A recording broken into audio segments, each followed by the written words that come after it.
सब। तो आज की 31 क्लास आप लोगों के साथ 30 क्लासेस हमारी हो चुकी है बेसिक्स प्रोफेशनल कोर्स की, जिसका ग्रुप भी है और कुछ नोट्स आप लोगों को मिल चुके हैं, कुछ नोट्स आप लोगों को मिलने हैं। तो जिन्होंने अभी तक ज्वाइनिंग नहीं की काइंडली ज्वाइन कर ले, मैं नंबर जो है स्क्रीन पर शो करा दूंगी। तो आज की क्लास में मैं आप लोगों को बताऊंगी कुछ प्रोफेशनल टिप्स कटिंग करने की। ठीक है, कि जब क्लाइंट आता है तो किस तरह से उनसे हम कन्वर्सेशन करते हैं, किस तरह से हम अपने सीजर को होल्ड करते हैं, किस तरह से हम हेयर्स को होल्ड करते हैं, किस तरह से हम कट करते हैं, एप्रन को किस तरह से होल्ड करते हैं। तो आज की क्लास में आप लोगों को आप समझे कि आज हमारा लेक्चर है। ठीक है, लेक्चर के बाद प्रैक्टिकल पे आएंगे। हमेशा मैंने इसी तरह किया, फर्स्ट लेक्चर होता है, सेकंड प्रैक्टिकल होता है। तो मेरे लेक्चर को भी आप गौर से सुना करें, एंड तक सुना करें, बहुत कुछ सीखने को मिला करेगा। तो आज की हमारी 31 क्लास में हम ये सीख रहे हैं कि एक ही हाथ में सीजर को किस तरह से होल्ड करना है, अपनी स्प्रे बॉटल को किस तरह से होल्ड करना है और कॉम को किस तरह से पकड़ना है। उससे पहले जब आप लोग क्लाइंट को चेयर पे बैठाते हो, आप लोग ने अच्छी तरीके से कॉम करना होता है, ब्रश कॉम करना होता है। अच्छे तरीके से कॉम करने के बाद हेयर्स को वेट करना होता है। तकरीबन 90-80% हेयर वेट हो तो कट अच्छा होता है। आप लोगों ने वेट करना होता है। वेट करने के बाद, वेट करने से पहले आप लोग एप्रन पहनाते हो, ऐसे ही है ना। तो वो जो एप्रन होता है, कुछ गर्ल्स बिगिनर्स जिनको नहीं पता कि एप्रन किस तरीके से पहनाया जाता है। अब देखें, एक होता है ना कि आप लोग एप्रन को बैक साइड से इस तरह से होल्ड करवाते हो। ठीक है, तो बैक साइड से जो एप्रन होल्ड होता है वो होता है डाया वगैरह के लिए, रिबॉन्डिंग ट्रीटमेंट्स वगैरह के लिए। तो आपने हमेशा अपनी क्लाइंट के जो है ना फ्रंट से एप्रन होल्ड करना है। ठीक है, ताकि उनके आर्म्स भी कवर हो जाए, उनकी लेग्स भी कवर हो जाए, ताकि जब कटिंग हो तो उनके कपड़ों पे हेयर ना गिरे। तो हमेशा जब भी कटिंग करनी है, आप प्रोफेशनल लेवल पे जाके कटिंग कर रही हैं, आप अपनी स्टूडेंट्स को ट्रेनिंग दे रही हैं, तो इन चीजों का उनको लाजमी बताएं कि जब आप कटिंग करने लगेंगी तो एप्रन को आपने फ्रंट से अपनाना है। ठीक है, बैक से डाई वगैरह के लिए पहनाया जाता है, फ्रंट से एप्रन को पहनाया जाता है हेयर कट के लिए। उसके बाद जब आप हेयर वेट करती हैं, साथ साथ कॉम करती हैं, साथ साथ होल्ड करती हैं और कट करती हैं, तो उसके लिए सीजर को किस तरीके से पकड़ना है।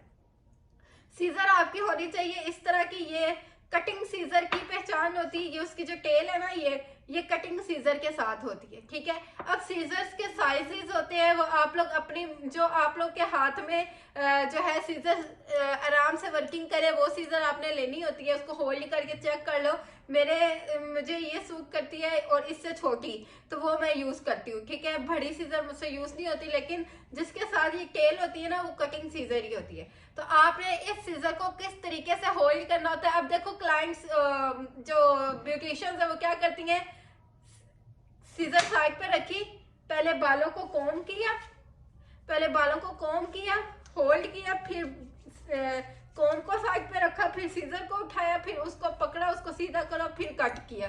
तो ये गलत तरीका है, इस तरह से नहीं करना। आप लोगों ने एक ही जगह पे रहते हुए कॉम हेयर भी होल्ड करना है और कट भी करना है। ठीक है, मतलब आपने क्या करना है, सबसे पहले तो सीजर को पकड़ना सीखो।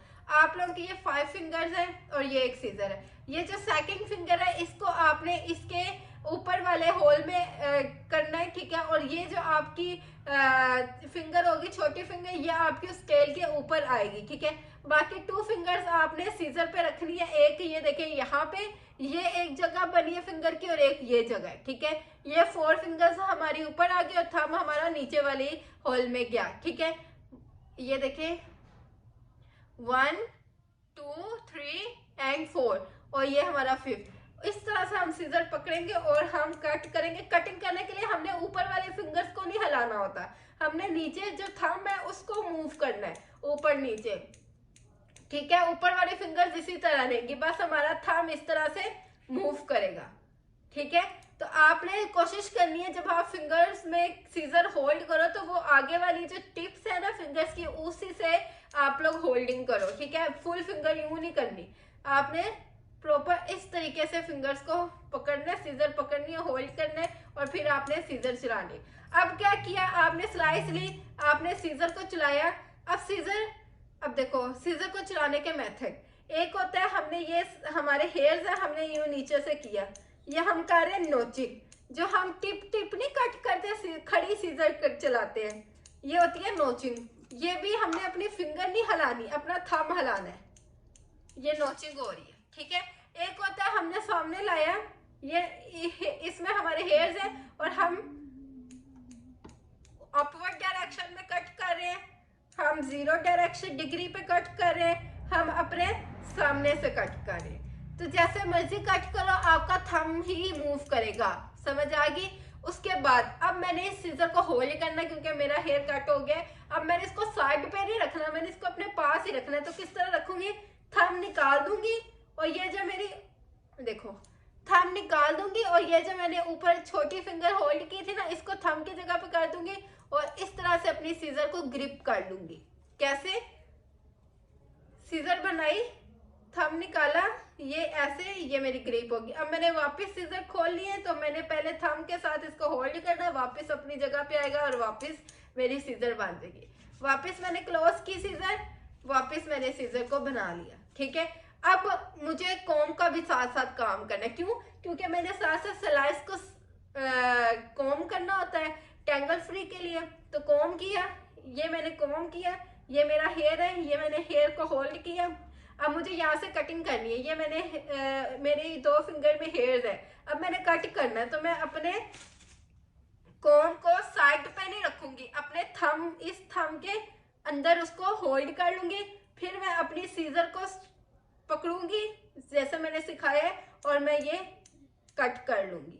ठीक है, फिर सीजर क्लोज कर लूंगी, फिर मैंने इस हाथ में सीजर रखी है, अब मैं नेक्स्ट स्लाइस लूंगी। ठीक है, अब मैं नेक्स्ट स्लाइस, अब अगर मेरा कटिंग करते करते बाल हो गया ड्राई, अब मुझे वापस से उसे वेट करना है, तो आप इन दोनों चीजों को रखोगे नहीं, इन दोनों चीजों को हाथ में ही पकड़ी रखोगे और शावर बोतल को भी साथ ही पकड़ोगे। ये अब ये मैंने शावर बोतल ली है। ठीक है, अब ये 2 चीजें मेरे हाथ में ही है, सीजर भी कॉम भी। तो अब मैंने इस तरह शावर भी पकड़ लिया, इस तरह मैंने फुल हेयर्स पे स्प्रे कर दी। अब मैं शावर बोतल को रखूंगी। ठीक है, लेकिन आपने शावर को उठाने के लिए ये 2 चीजें नहीं छोड़नी है, शावर को साथ ही पकड़ना है। तो ये रूल है जो प्रोफेशनल तरीका है कटिंग करने का। फर्स्ट रूल, आपने एप्रन फ्रंट से बनाना है और बॉडी कवर करनी है।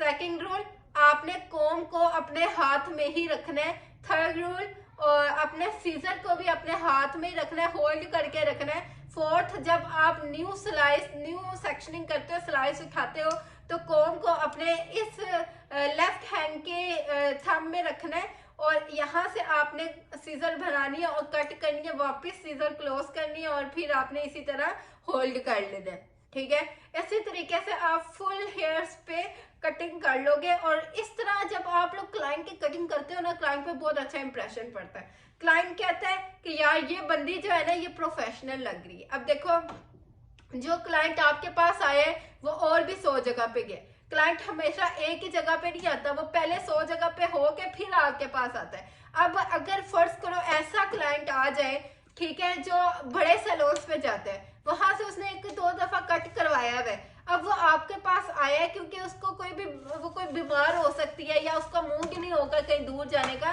तो वो आपके पास आया, आपके सैलून पे आया। बेशक आपका गली में पार्लर है, छोटा सा पार्लर है, कमरे में पार्लर है, वो आपके पार्लर पे आया है। ठीक है, तो मजबूरी है ना उसकी। आपने उसने कहा भाई मुझे लेयर कट चाहिए या मुझे कोई भी कट चाहिए, आपको ठीक है मैडम बैठे हैं, वो बैठी हैं, आपने ये रूल्स फॉलो करने हैं बस। वो उस बड़े सैलून की कट को भूल जाएगी और वो कहेगी यार ये बंदी जिस तरह से कट कर रही है, जिस तरह से सीजर होल्ड कर रही है, जिस तरह से सीजर चला रही है, जिस तरह से ये सेक्शनिंग कर रही है, तो ये बंदी कोई आम नहीं है, ये प्रोफेशनल बंदी है, प्रोफेशनल कटिंग कर रही है। तो वो फिर ठीक होने के बाद जब दोबारा मंथ बाद या 2 मंथ बाद कटिंग कराएगी तो वापस आपके पास ही आएगी। तो ये ट्रिक्स है जो आप लोगों ने फॉलो करनी है। बेशक आपका छोटा पार्लर है, बड़ा पार्लर है, सैलून है, आउट ऑफ कंट्री में है, इंडिया में है, क्योंकि इंडिया से मुझे ज्यादा लड़कियां देखती हैं, तो इंडिया वालों को भी मैं यही कहूंगी कि यही अपना मेथड जो है अपनाएं, कटिंग करें तो इस तरीके के साथ करें। इंशाल्लाह क्लाइंट कभी नहीं खराब होगा। मजीद क्लाइंट्स जो आपके पास आएंगे और नीटनेस आती है। इस तरह से कटिंग करने में एक तो गंद नहीं डलता, एक क्लाइंट इरिटेट नहीं होता, एक क्लाइंट जो है खुश हो जाता है, और ब्लो ड्राई मेन चीज होती है। Blow dry cut blow dry की वजह से ही पहचाना जाता है और लुक उसकी निकलती है ब्लो ड्राई से।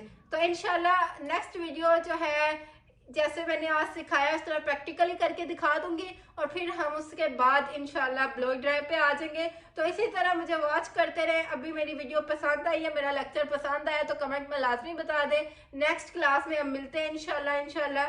और मेरा जो ऑफ चल रहा था हैप्पी न्यू ईयर का, वो आप लोगों ने देखा ही होगा। हेयर डाई और हेयर ट्रीटमेंट बहुत सी लड़कियां, मैं कहती हूँ बहुत लड़कियों ने रजिस्ट्रेशन कराई है, लेकिन जो रह गई हैं वो भी करवाए ताकि ये जो है अपॉर्चुनिटी कोई भी मिस ना करे, क्योंकि बहुत कुछ सीखने को मिलेगा। लाइव क्लासेस होंगी, यूट्यूब पे नहीं, व्हाट्सएप पे क्लासेस होंगी, ग्रुप में आपको नोट्स मिलेंगे, सर्टिफिकेट मिलेंगे और बहुत कुछ सीखने को मिलेगा। मिलते हैं एक नई वीडियो में, याद रखिएगा, दुआओं में।